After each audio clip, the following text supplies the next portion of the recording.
They called him Ghost Dot every morning. Just before the sun touched the roofs of the village, he appeared black as coal, mane tangled like drifting smoke, hooves pounding the earth as if he owned it. No one knew where he came from. No one dared get close. They said he was cursed, that he once crushed a hunter's ribs just for stepping near. But Hannah didn't believe in curses.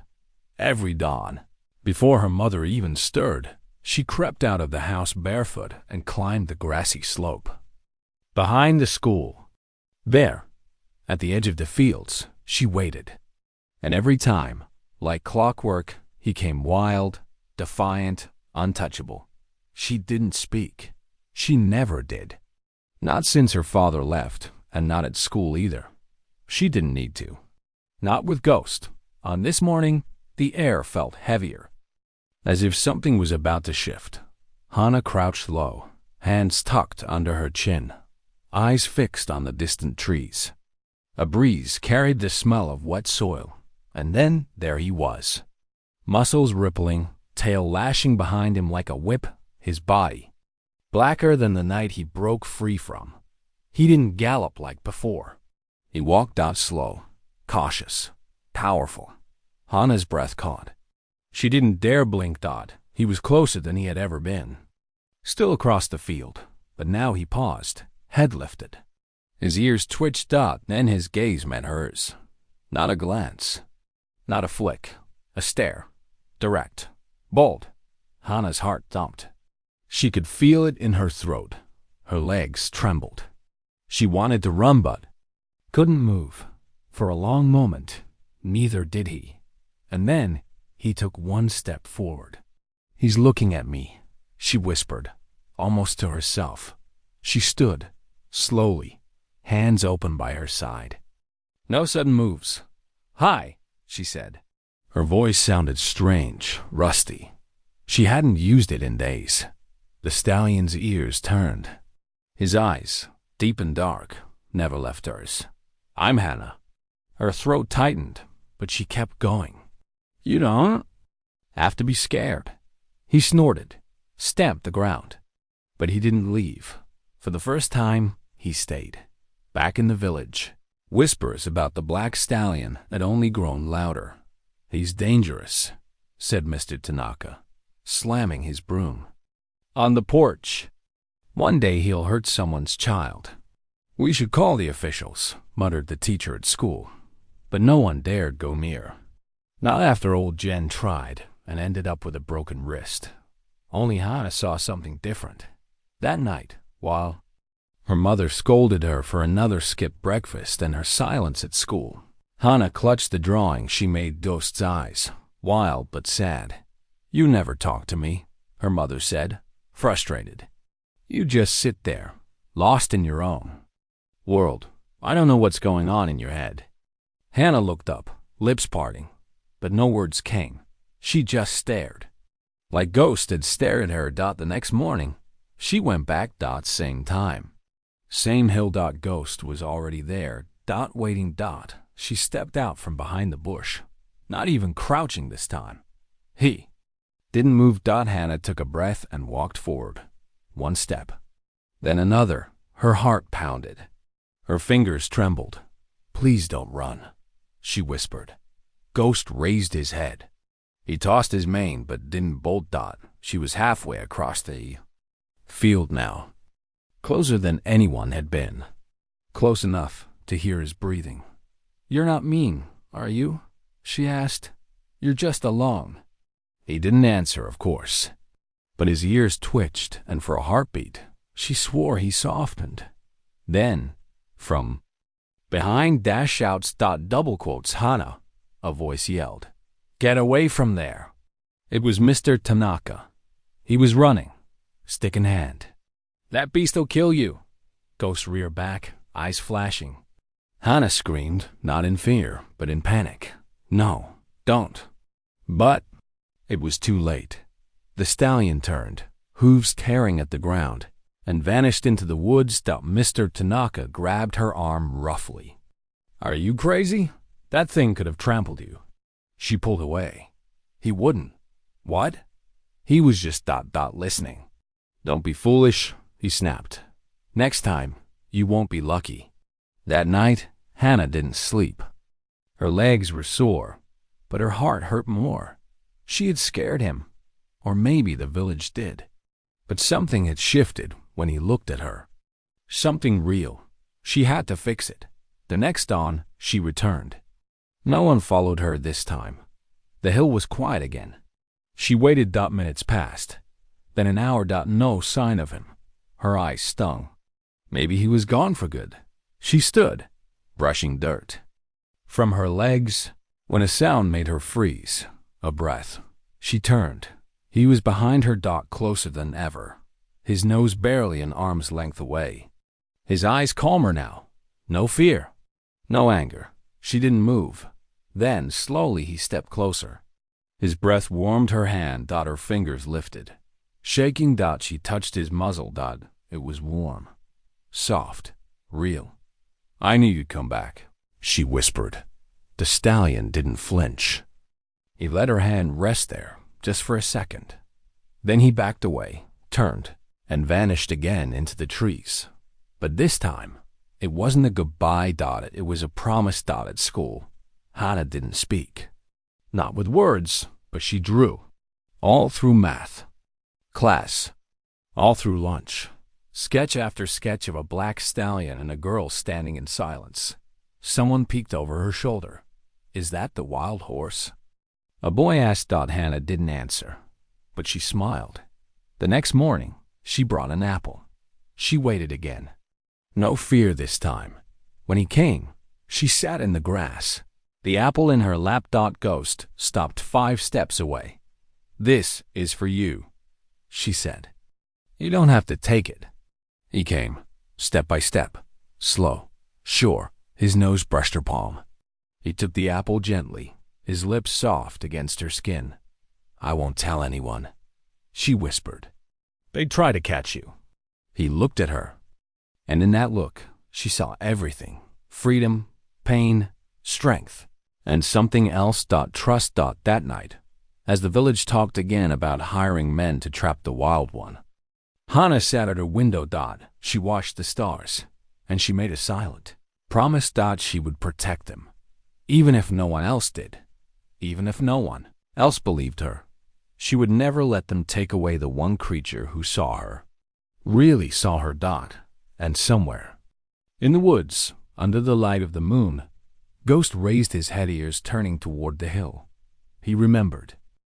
If you feel connected to this story, please like, share, and let know your city or country below.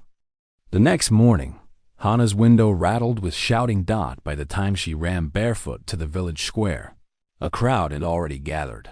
Mr. Haru stood in the center, face red, voice booming. He wrecked my fence. Broke straight through it like thunder. Others murmured. And my cow, Haru barked, was limping when I found her. That devil horse is a menace.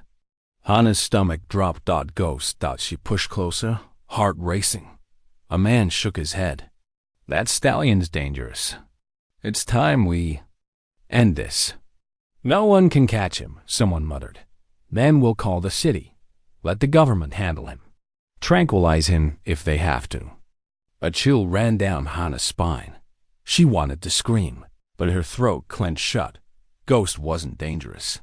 He was scared. At school, she couldn't concentrate. Her pencil moved across the page, but her mind stayed on Ghost. She saw him stumbling through the trees. Maybe he'd been spooked. Maybe he ran into the fence by accident. When the bell rang, Hannah didn't go home. She ran to the hill, but Ghost wasn't there. That evening, Hannah sat silent at the dinner table. Her mother noticed. You're even quieter than usual, she said, softly. Something wrong at school? Hannah shook her head. Her fingers fidgeted with the edge of the tablecloth. Mom, she finally whispered, voice low. The horse. He didn't mean to hurt anyone. Her mother looked surprised. The black stallion? Hannah nodded. He's not dangerous. He's just hurt. Her mother sighed. Sweetheart, wild animals don't think like we do. You Don't know what he's been through. I do, Hannah whispered. He's not what they think. Her mother didn't argue. But she didn't agree either. That night, while the village slipped into sleep, Hannah slid out of bed. She grabbed 2 apples from the counter and tucked them into her jacket pocket. She had to see him. The forest was dark, but Hannah knew where to go. Past the hill, through the broken part of the old fence, into the woods behind the rice fields. She walked slowly, listening.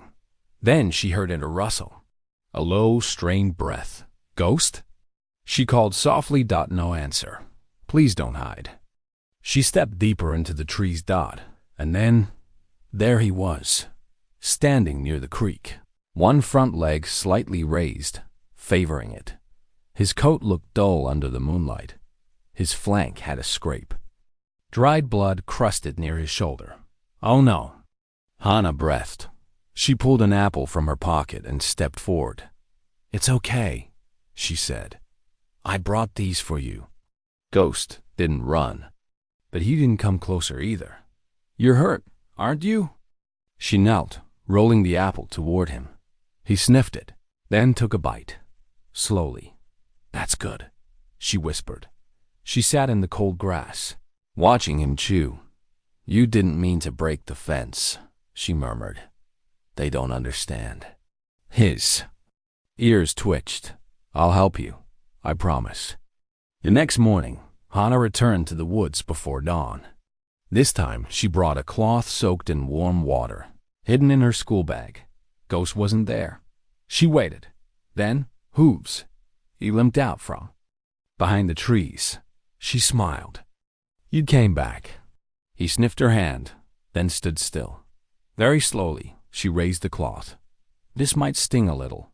He didn't move as she dabbed gently at his shoulder. Good boy, she whispered. You're brave. Ghost breathed. Slow, eyes soft. For those few minutes, the world was quiet. Back in the village, plans moved fast. Mr. Haru had called officials. A wildlife team would arrive within the week. They'll set up traps, he said proudly. Won't escape this time. Hannah overheard it all from behind the bakery. Her chest ached. She had to stop it. That night, she sat by the window, watching stars flicker. Her mother entered quietly. You've been going out early, she said, before the sun rises. Hannah stayed silent. Are you seeing him? Hannah nodded. You care about that horse? She nodded again. Her mother sat beside her. I lost your father to silence, she said. He kept everything inside, until one day he just left. I don't want to lose you to silence, too. Hannah looked at her, eyes wide. I'm not leaving, she whispered. I'm just trying to help him. Her mother took her hand. Then I'll help you. Early next morning, they drove to the village vet. Dr. Aoki frowned. A wild stallion? Injured? And you've been treating him alone? Hannah nodded. He trusts me. Dr. Aoki sighed. If I gave you a few supplies and came from a distance, maybe we could do something. But it must stay quiet. Thank you, Hannah whispered. They met Ghost again that afternoon. Hannah brought the apples. Her mother stayed back. Dr. Aoki watched silently. Ghost limped into the clearing. He stopped when he saw the stranger. Hannah raised a hand. It's okay, she said gently.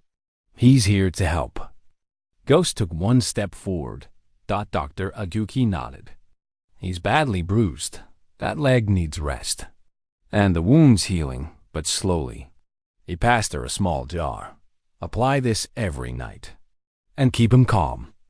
I will, she promised. The next days passed in secret. Every evening, Hannah returned to the woods. Ghost waited each time. Sometimes she just sat beside him in silence.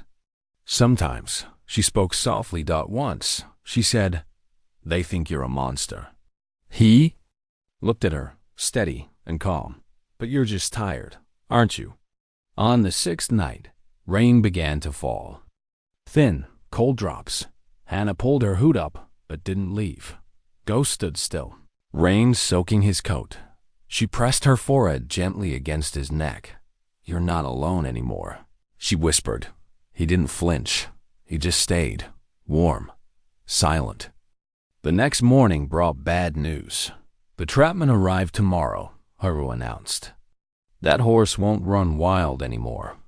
The village clapped. Hannah felt sick. She had one night left. That evening, she packed her bag. Apples, bandages, the salve, her flashlight. She turned to her mother. "If they take him, he'll die in a cage." Her mother nodded. "Then we make sure they don't." "How?" "We move him farther, somewhere they won't search." "But he's injured." Her mother looked into her eyes. "So were you, when Dad left, but you still stood up." Hannah hugged her tight. That night, under the moon, she met Ghost one last time. He limped to her. She stroked his mane. "We have to go," she said. "Now." He snorted, unsure. But when she started walking, he followed, step by step, away from the village, into the forest, into the unknown. And with each step, Hannah whispered, "I'm with you." The fog was thick, curling around Hannah's legs as she stepped into the forest. Everything felt muted. No bird song, no wind. Just the sound of her boots in the wet grass. She moved slowly, one hand gripping the small jar of salve, the other holding an apple wrapped in cloth. Her eyes scanned the trees, searching for any movement. "Ghost?" She called softly. Nothing. She followed the creek. That's where he liked to rest. His injured leg needed the cold water. Her breath came in short puffs, fog mixing with each exhale. She kept walking. Then she saw him, standing halfway in the stream, head low, sides heaving. His coat glistened with dew. One leg hung slightly off the ground. He was hurting again. "Ghost," she whispered. He heard. His head snapped up, ears pinned. He snorted and stepped back. Hannah froze. She slowly dropped the apple at her feet. "I won't come closer," she said. "Not unless you want me to." She lowered herself into the grass, legs crossed, arms resting in her lap. The stallion huffed, eyes locked on hers. But he didn't run. Minutes passed. Fog drifted between them. Hannah didn't move. She just waited. Her legs ached. The cold seeped into her spine. But she didn't flinch. She watched the rise and fall of his chest, the slight twitch in his sore leg. He shifted. An hour passed. Maybe more. And then he stepped forward. One careful step. Then another. Hannah's breath caught in her throat. He was close enough now that she could see the damp line above his eyes, the uneven strands in his mane. Closer still. She didn't blink. Then his muzzle touched her hand. It was so gentle. Like a breath. Warm, soft, real. Her eyes filled. "You're not what they say," she whispered. "You're not a monster." He didn't pull back. She let her fingers move, slowly brushing his cheek. "I knew you'd come." He closed his eyes. For just a moment. Carefully, she pulled the cloth from her bag and dipped it in the stream. This might sting. He didn't move when she pressed the damp cloth against the dry wound. "You're stronger than anyone I know," she said. Ghost exhaled, long and deep. She worked in silence, patting gently, whispering soft words. "You don't have to fight alone anymore." Later, as the fog began to lift, Ghost followed her to the edge of the clearing. She turned. "They'll come soon. With traps. I have to keep you safe." He stared at her, head tilted slightly. "I'll find a place. A better one. Somewhere you can run free." He lowered his head, touching her shoulder once. She smiled. "I'll be back tomorrow. I promise." And for the first time since she found him, she walked away without fear, because now he believed in her too. Each night after dinner, Hannah waited for her mother's light to turn off. Then she packed her bag apples, a cloth, and sometimes a carrot, and slipped out the back door. The woods were always quiet now. He waited near the stream like he knew. She'd come. His injury was healing. He still limped, but less. His eyes weren't wild anymore. He looked at her like he trusted her. She talked to him more. "I used to think no one saw me," she told him one night. "But you did." He'd flick his ears, sometimes nudge her shoulder. "I'm not alone anymore," she whispered Dot one night. As the moon climbed, she knelt beside him. "I should give you a name." He huffed, breath warm against her cheek. "Stormlight," she said, "because you came through the dark like a storm. And still, you shine." He didn't react. Just stood there, still as stone. "Stormlight it is." She smiled Dot at home. Her grandfather's barn was filled with dust and silence that no one used it anymore. But Hannah wandered inside one day, looking for something. She didn't even know what. Dot in the far corner, under a rotting tarp, she found it a saddle. Old, cracked, but solid. She stared at it for a long time. Not to tame him, not to ride Dot, just to be ready. Each afternoon, before her secret visits, she dragged the saddle to the back field. She placed it on a barrel, then stood beside it. She practiced walking. She practiced placing her hands softly, her steps light. "I won't pull, I won't push," she told herself. "He leads. I follow." Over and over again, she whispered those words. She didn't want to break Stormlight. Dot. She wanted to walk beside him. One evening, she brought the saddle to the woods, not to use it, just to show him. Stormlight stepped back when he saw it. "It's not for control," she said softly. "Just a bridge." She set it down far from him, then sat beside him, watching the moon rise. "I'm not trying to change you," she whispered. "I just want to walk with you." Days passed. She never tried to place it on him. She just brought it sometimes, let him see it, smell it. Stormlight grew calmer that she practiced walking circles around him, her steps matching his. Sometimes he'd circle her too. No rope, no reins, just rhythm. "You're teaching me," she laughed once. Not the other way around. He snorted, almost like he agreed. Her mother noticed the dirt on her shoes. The late nights. "You've been out again," she said one morning. Hannah nodded. "You still visit him?" She nodded again. Her mother didn't scold. She only asked, "Is he still wild?" Hannah smiled. "He's free. That's different." Back in the woods, Stormlight met her by the stream. She placed her hand on his neck. He didn't flinch. "You're healing," she whispered. "And so am I." Then she leaned close, pressing her forehead to his. "Thank you for finding me." He stood still, and in that stillness, she felt something stronger than words. A bond made in silence, trust, and light. It was colder than usual that morning. Frost clung to the grass, and Hannah's breath came out in soft clouds. Her fingers were numb, but her heart felt warm. Stormlight waited near the stream, his coat dusted with dew. He lifted his head as she approached, his eyes calm, familiar. She held out a piece of apple.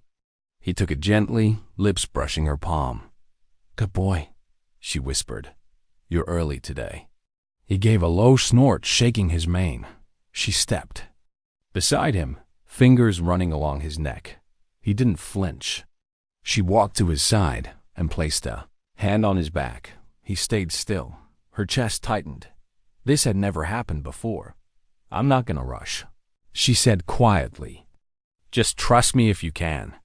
Slowly, with no ropes, no saddle, she rested her other hand on him. Still, he didn't move. Her heart pounded.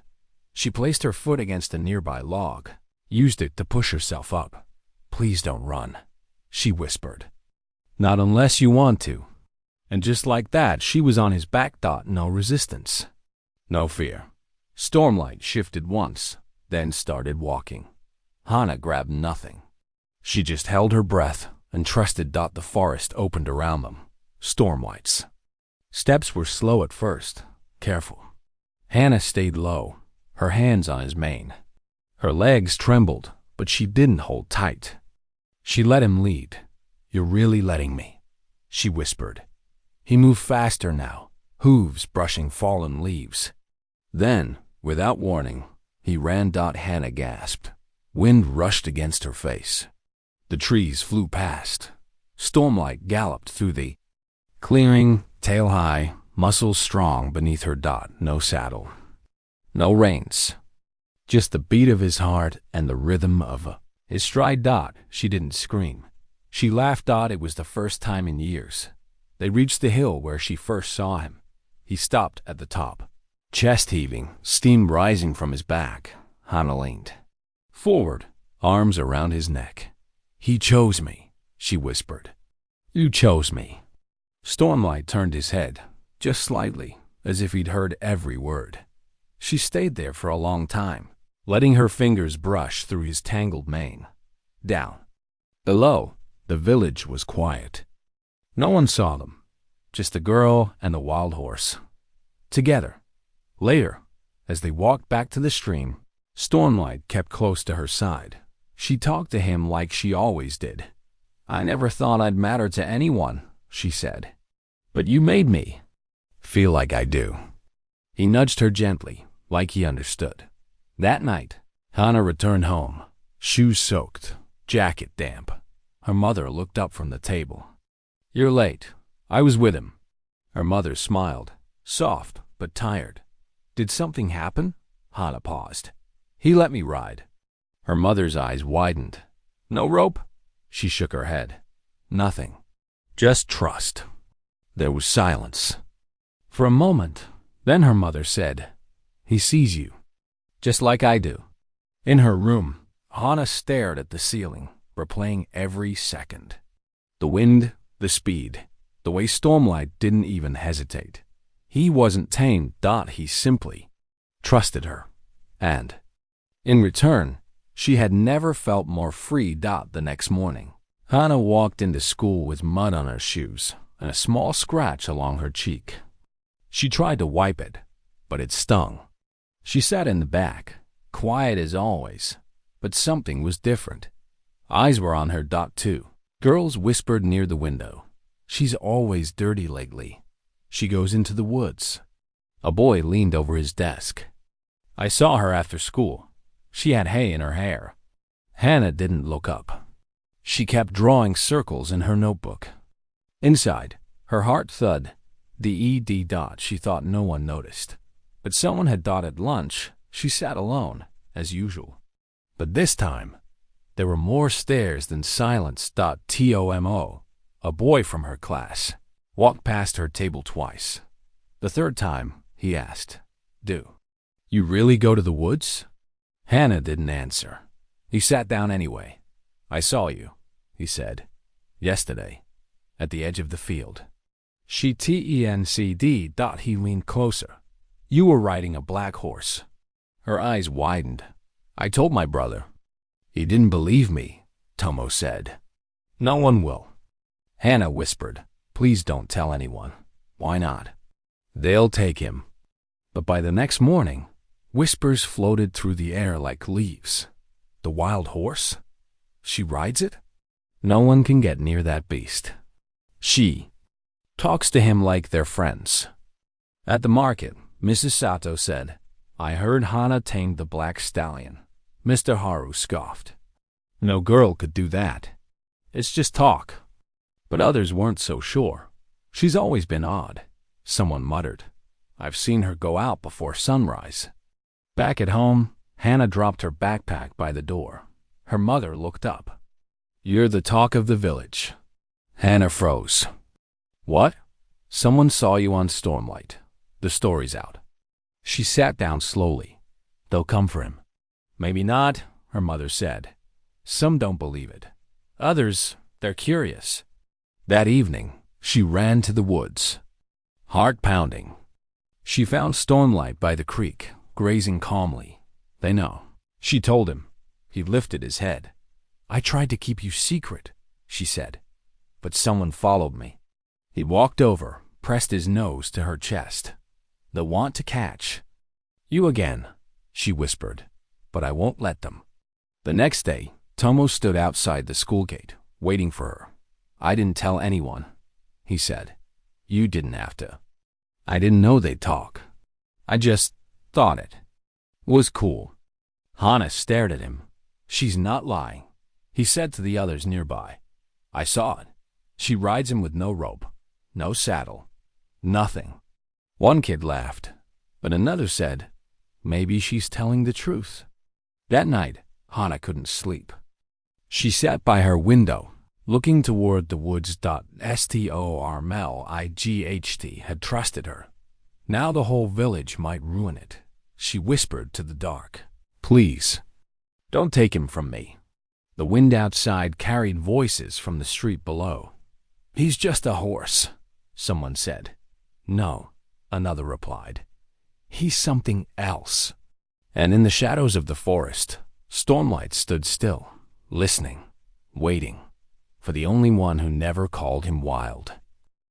By noon, the entire village had heard the rumor. "She rides the wild one," someone said. "Lies," another replied. "That horse is cursed."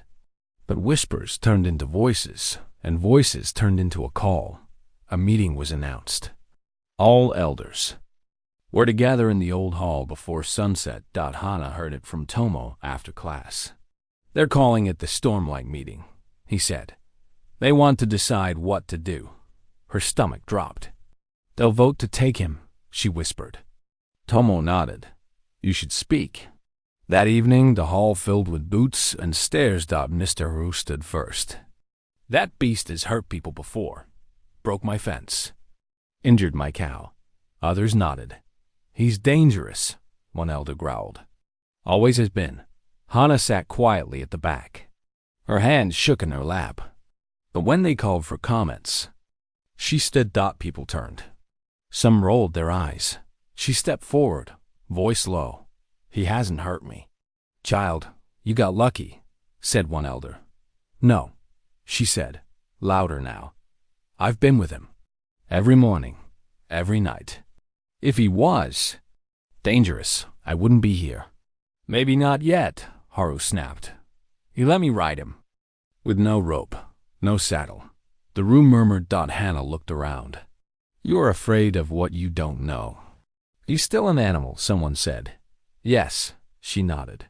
"But so are we. We get scared. We run. That doesn't make us monsters." The oldest elder stood. "Enough. This ends tonight. The horse must be captured and relocated before someone else gets hurt." "No," Hana whispered. But her voice vanished under the weight of silence. That night, she packed the apples like always. She ran through the woods, breath shaking. "Stormlight," she called. "Please be here."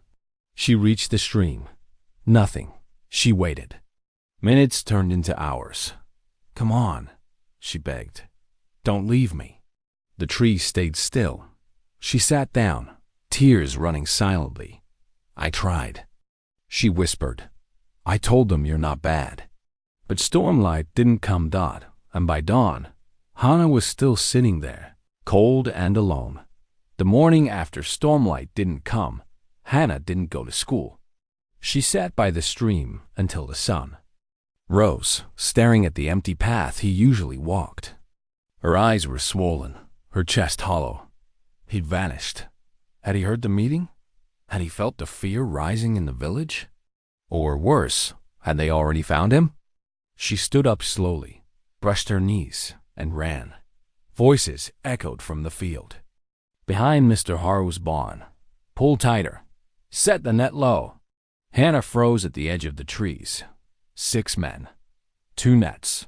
Long ropes. Poles with hooks. And in the center, bait fresh hay and a bucket of apples. A trap. She took a step forward. Heart racing. Mr. Haru barked. "He comes through here almost every morning. Today's the day." "Don't hurt him," someone muttered. "He's dangerous." "We'll do what we must." Hana turned and ran. Through the trees, through mud and frost. Toward the stream. "Please," she whispered. "Don't go to the field today. Please feel it. Please no." But Stormlight didn't come from the woods. He came from behind the barn. They didn't see him at first. His coat shimmered with morning dew, mane blowing in the soft wind. His ears twitched. His nose lifted toward the scent. Apples. Hannah turned the corner just as he stepped into the field. No, she breathed. No. The net snapped up. The ropes tightened. Stormlight screamed. His legs kicked wildly, hooves tearing into the ground. One rope wrapped around his chest. Another pulled his front leg. He reared back, eyes wild, foam spraying from his mouth. Men shouted, "Hold him! Don't let go!" Hannah ran toward them, screaming, "Stop! You're scaring him! Get her back!" Someone yelled, but she didn't stop. She pushed through the circle of men and threw herself in front of Stormlight. "Please," she cried. "He's not a monster." Stormlight thrashed again, nearly toppling over. "He's terrified," she yelled. "You're hurting him." Mr. Haru raised his hand. "Get the girl out." "No," she shouted. "I'm not moving." Stormlight's eyes met hers, wild, confused, then calm. Only for a moment, just long enough for Hannah to reach him. She placed her hand on his neck. "It's okay. I'm here." He snorted, trembled, but didn't strike. One man whispered, "She's calming him," but Haru growled, "Too late." Ropes pulled again. Stormlight screamed louder, and Hannah screamed with him. They dragged Stormlight through the village like a trophy. His hooves scraped against the ground. Ropes bound his legs. Blood streaked his flank. He didn't fight. He didn't scream. He just gave up. The old stockade behind the shrine hadn't held anything in years. The wood was rotting, but the gate still locked. They threw him inside. Stormlight collapsed in the corner, eyes dull, breathing shallow. "He'll stay here till the transport comes," Mr. Haru said. "They'll take him far. Somewhere he can't hurt anyone." Hannah watched from the alley, fists clenched. Her voice had been ignored, her screams buried under orders. Stormlight hadn't looked at her once since the ropes fell. That night, when the village lights went out, she returned. She slipped through the trees, past the shrine, and climbed the back wall. Stormlig didn't move. "Stormlight," she whispered. "It's me." Nothing. She climbed down and walked to him, her feet silent on the straw. He lay still, eyes open but empty. His body shook, but not from cold. "I'm so sorry," she said, kneeling beside him. "They don't see you like I do." Her fingers brushed his neck. He didn't react. "You're still here. I know you are." Tears fell fast, landing on his fur. "I don't know how to fix this," she choked. "But I'm not leaving." She sat beside him in the dark, head resting against his shoulder. And then, like a whisper from the past, she began to hum. It was the song her mother used to sing when Hannah cried quietly in bed. The one from long ago, soft, slow, warm, like a blanket. Hannah didn't plan the words. They just came. "Sleep now, storm in the sky. Quiet the wind, don't cry." Her voice trembled. She closed her eyes and kept singing. And after a long silence, Stormlight exhaled. Slow, deep, real. She stayed until dawn, still humming, her hand resting on his side. Stormlight didn't speak, but he didn't need to. He had listened. The sky turned black by late afternoon. Wind screamed through the village. Doors slammed. Tarps flew. Hannah stood at her window, eyes fixed on the barn beside the stockade. Stormlight hadn't moved in days. Not when she sang, not when she cried, but she still went. Every night. "Stay in," her mother said. "It's not safe tonight." Hannah didn't answer. Something in her chest felt tight, heavy. Just past midnight. Thunder cracked like it was tearing the sky open. Then came the flash. Then the sound. A deep, splitting boom. She ran to the window and gasped. The barn next to the stockade was burning. Flames raced up the roof. Smoke twisted into the sky. People shouted. Bells rang. Buckets, Clattered. Hannah grabbed her boots and bolted by the time she reached the stockade. The air stung with smoke. Flames licked the old barn wall just feet from the gate. The heat was brutal. Stormlight screamed. She saw him, eyes wide, wild again, muscles shaking. "Stormlight!" she cried. "It's me." He reared back, hooves slamming the ground. "Get away from there!" someone yelled. "That thing'll panic." But Hannah didn't back up. "Stormlight, listen to me," she shouted. "You're not trapped." Another boom. The barn roof caved, sending sparks flying. Stormlight spun, backed up, and then kicked once, twice. The old gate groaned. "Come on," Hannah whispered. One more kick. The gate shattered. Stormlight burst out, firelight flashing in his eyes. He didn't run toward the village. He turned to the trees and vanished into the woods. Everyone stared. "He's loose again," Mr. Haru shouted. "Let him go," Hannah said, voice steady. "You don't understand," Haru snapped. But she did. She stepped into the smoke, eyes on the woods. "He's not running," she whispered. "He's remembering." That night, while the village fought the fire, Hannah stood in the clearing. The rain had started, slow and cold. She looked into the darkness and smiled. "He'll come back," she said softly. "He knows where he belongs." A full week had passed since the fire. Stormlight hadn't returned, but Hannah waited every morning by the stream. She left apples, hummed songs, whispered to the trees. Still, nothing. The village was quiet again, but not peaceful. Some were angry. Others were afraid, and some just waited. Then came the accident. It happened at the ravine just past the rice fields. The mayor's cart, overloaded and rushing through muddy ground, slid sideways and flipped. The horses broke loose. The wheels slammed down hard. The mayor's leg was caught. Shouts echoed. Men tried to lift the cart, but it wouldn't budge. The edge of the ravine was too slick. One wrong step and someone could fall. "We need more help," a farmer yelled. "There's no time," another cried. "The cart's sinking." The mayor groaned. "It's crushing me." And then, from the trees, dash hooves. Loud, steady, fast. Someone gasped. "It's the Black Stallion." Stormlight burst from the brush. No saddle. No rope. Just thunder and breath. "Get back."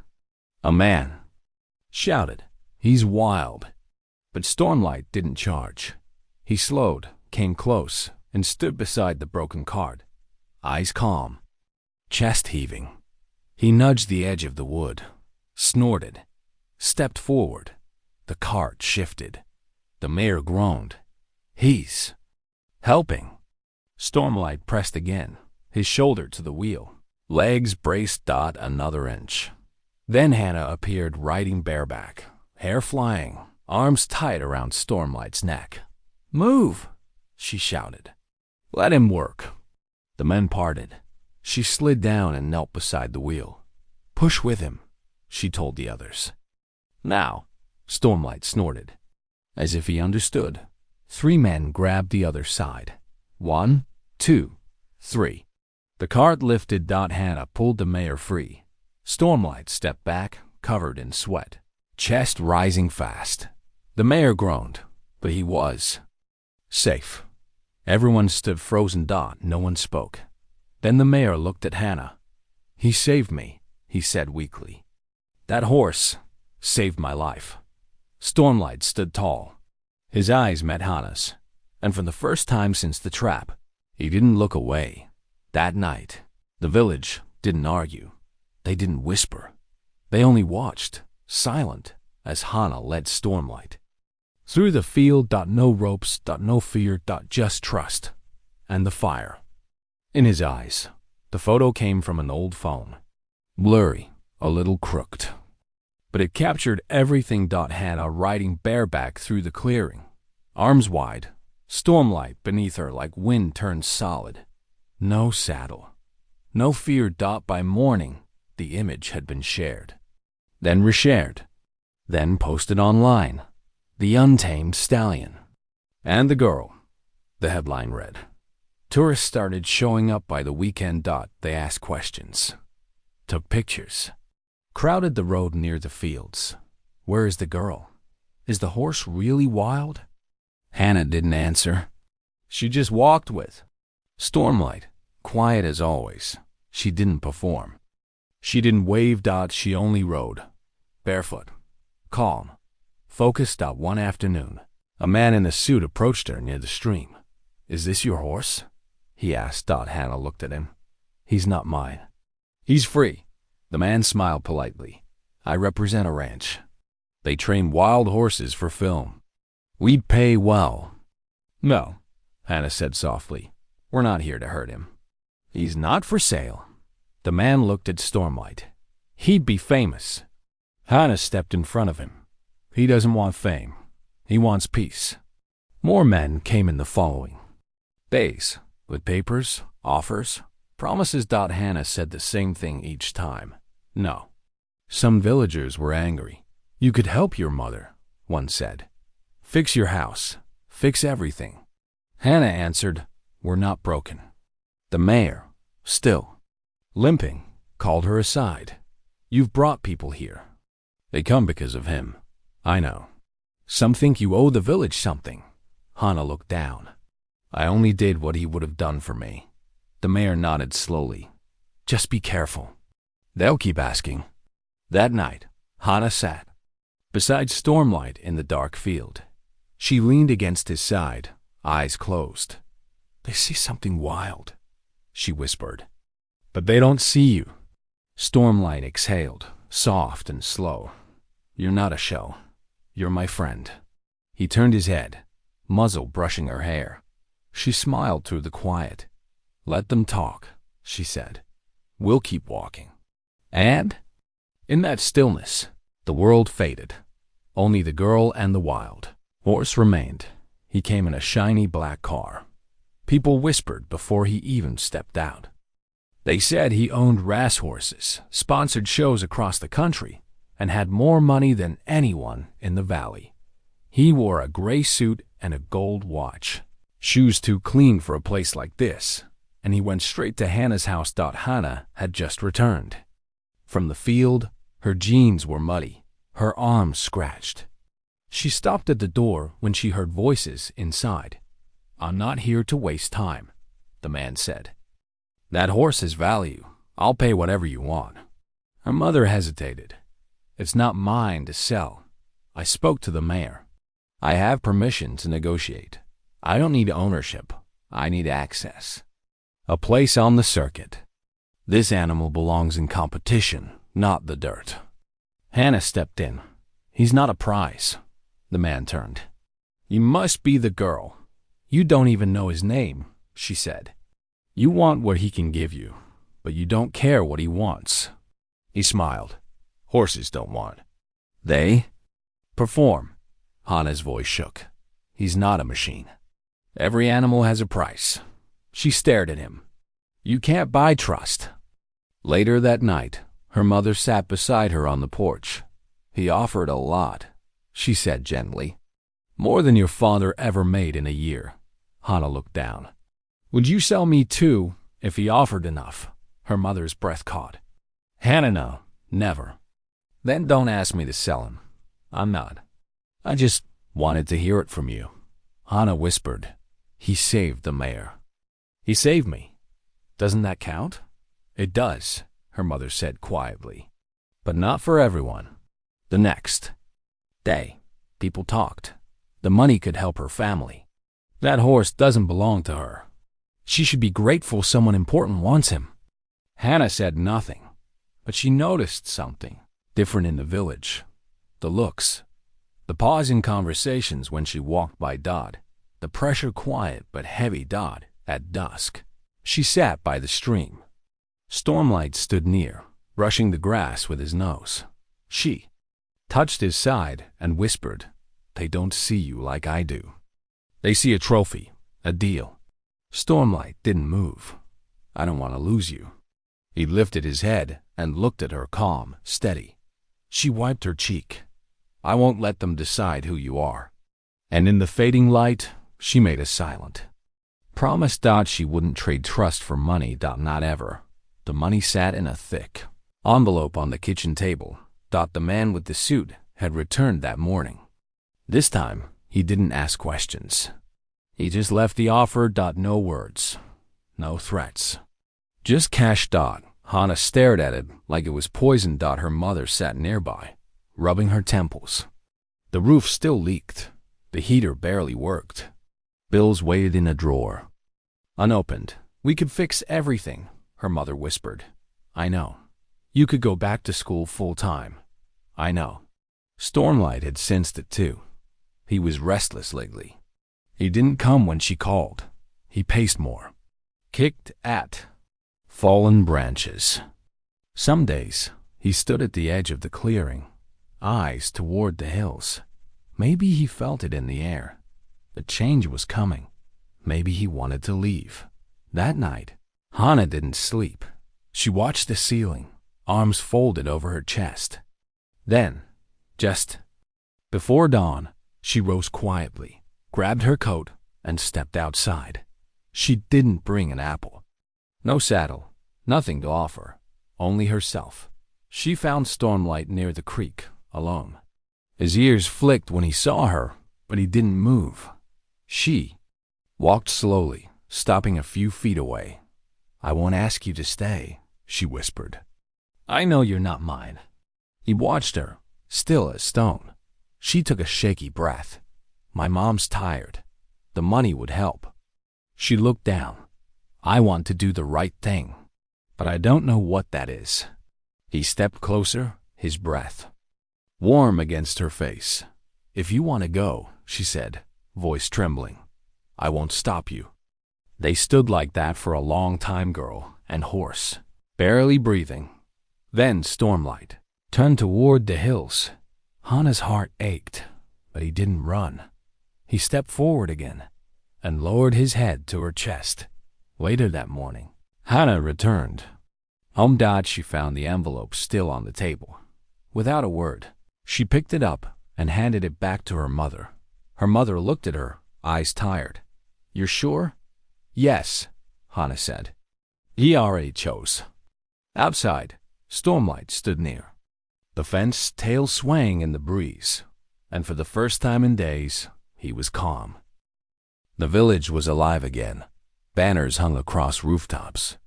Lights blinked in the trees. Children laughed and chased ribbons down the street.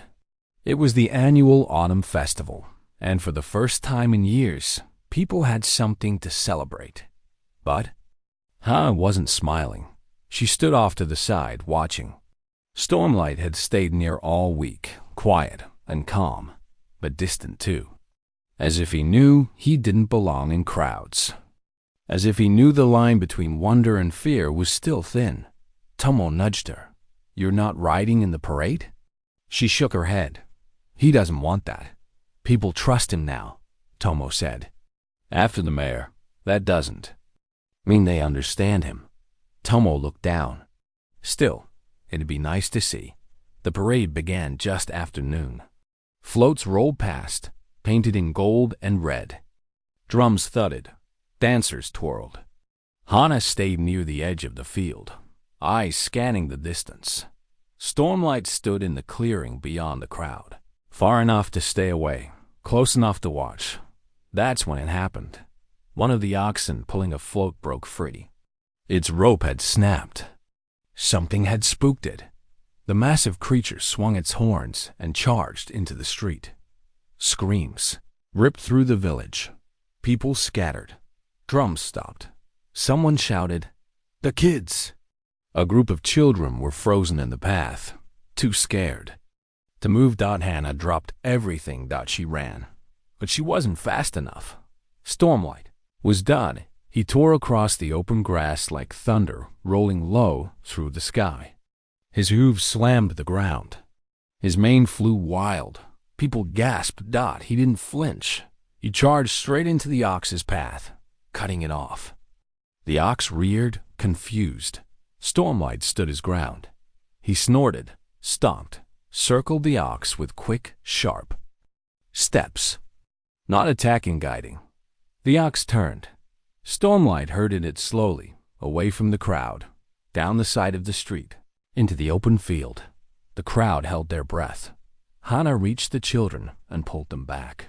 She turned just in time to see Stormlight walk beside the ox as it calmed, snorting softly, its panic fading. Then he stopped, looked at the village, and waited. Silence. Then someone whispered, "He saved us."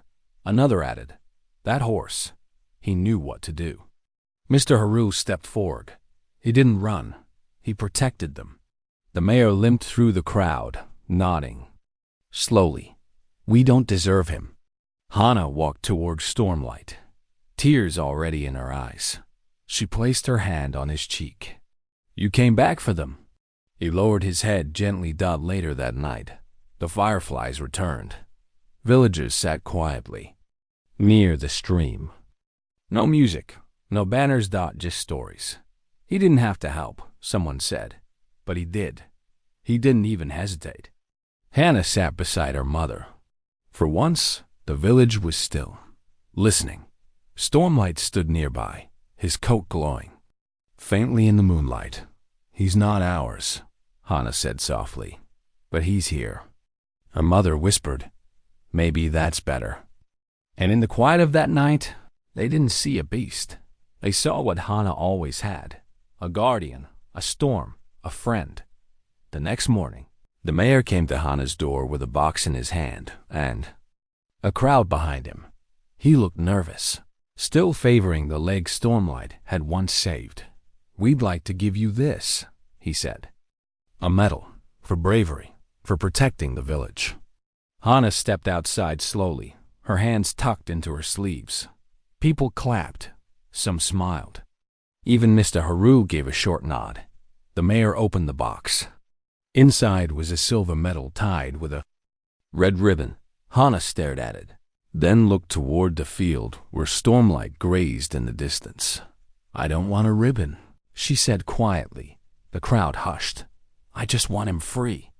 The mayor blinked. "You don't want it?" She shook her head. "You're thanking the wrong one. He saved everyone, not me." Someone whispered, "She's right." That afternoon, while the village still buzzed about her words, the mayor made another call. By sunset, a gift was announced: a field, wide, fenced but open, near the stream, quiet. "It's his now," the mayor said. "No one will build here. No one will touch him." Hannah's mother wrapped her arm around her shoulder. "It's more than land. It's a promise." Stormlight didn't run when Hannah led him to the new field. He walked calmly, like he already knew it was his. He sniffed the grass, stepped softly, then looked at her. "Well?" she asked. "Do you approve?" He snorted, lowering his head as if to answer. That night, he stayed. Didn't wander. But when the moon rose, Hannah called softly from the edge of the trees. "Stormlight?" He came. She didn't need a rope, didn't whistle. He came because he wanted to. Days passed. Then weeks. Stormlight was seen often, roaming the hills, standing in the river, napping beneath the old willow tree. But every time Hannah walked into the field and whispered his name, he came. Always. Tio Momo once asked, "Why does he stay?" Hannah smiled. "Because no one makes him." One evening, she lay on her back in the grass, Stormlight beside her, breathing slow. "I don't need medals," she said. "Just this." He didn't move. Not many people get what we have. And in that silence, with the breeze on her face, and his warmth beside her, she knew Stormlight wasn't beside her because he had to be. He stayed because he chose to. The sun was just beginning to rise when Hannah laced her boots. The air smelled like ripe grass and morning dew. It was the last day of summer break. School would start tomorrow. But today was for Stormlight. She didn't bring a saddle. She didn't need one. Stormlight waited in the open field, head low, tail flicking lazily. When she approached, he lifted his head, eyes soft, already knowing. "No lessons today," she whispered. "Just us." She climbed onto his back and leaned forward, fingers brushing his mane. "Let's go." They started slow, walking through the tall grass, tracing the edge of the hills. But soon, Stormlight picked up speed. A trot, a canter, then he ran. The wind whipped through Hana's hair. Her arms spread for balance. She laughed, loud and free, her voice echoing across the open fields. Stormlight whinnied, legs pounding the earth like thunder. His energy was pure joy, no fear. No pain. Just motion. Just them. They crested the highest hill. Hana leaned close to his ear. "No matter what changes," she said, "this will always be ours." Stormlight snorted, as if answering, and took off again. They raced toward the river, down the slope, through the trees, and across the stream they'd crossed so many times before. And when they finally stopped, breathless and sweaty, Hana slid off and hugged his neck. "You're still the best part of my world." Stormlight pressed his head against her chest, like he'd heard every word. That evening, as the sun dipped low, Hana stood by the fence with her mother. "School starts tomorrow," her mother said. Hana nodded. "I'm ready." She looked at Stormlight grazing in the distance. "I'll still come every morning." Her mother smiled. "I know." And as the sky turned gold, Stormlight raised his head and stared across the hill. Not wild. Not tamed. But free. And forever hers. Years passed. The village changed, little by little. New houses rose near the old stream. The fence that once held Stormlight was gone, its posts rotted and replaced by wildflowers. But the hill remained. And so did the stories. One morning, a girl no older than 8 stood on the back step of her home, staring toward the slope that touched the sky. Her eyes were wide, her voice quiet. "Mama," she said, pointing. "Is that the hill?" Her mother turned. She followed the line of her daughter's finger. Then she smiled. "Yes, that's the one. The one with the horse?" She nodded. "The wild one." The girl leaned forward. "And the girl? Her name was Hana." They still talked about her, even now. The girl who didn't speak much, who walked barefoot through snow just to reach the trees. The one who wasn't afraid of the black stallion, even when grown men backed away. People whispered her name like it was a legend. They say she touched him the first day he looked her in the eye. They say she never used a rope. They say he only listened to her. But what made it real wasn't the way she rode. It was the way he followed. Some said it started with a stare. Others remembered the day he kicked through a burning gate. But all of them agreed on one thing. He never let anyone else ride him. Not once. Not ever. Just her. And when she left for school, for the city, for a new life, he stayed. Not because she asked him to, because he wanted to. On quiet afternoons, villagers still saw him. Stormlight, older now but still proud, standing alone on the ridge. His coat had dulled, his mane thinner, but the fire in his eyes hadn't left. And sometimes, when the wind blew just right, children heard a soft voice near the stream, singing a lullaby with no name. The little girl tugged her mother's sleeve. Did she love him? Her mother knelt and brushed the girl's hair back. She didn't need to say it. You could see it. Did he love her back? Her mother looked toward the hill. He never stopped coming when she called. That's love, isn't it? The girl whispered, "I wish I could see them together." The woman smiled. It only happens once in a lifetime. Far above, on the crest of the hill, Stormlight lifted his head. The wind carried the sound of a child's laugh, and for a moment, his ears twitched just as they had that very first morning dawn, and he remembered. Not the noise, not the fear, just her, the only girl who never asked him to stay, but stayed anyway. If you found this story meaningful, don't forget to like, share, and mention where you're listening from. Did this story touch your heart? Give it a thumbs up, share it around, and drop your location in the comments.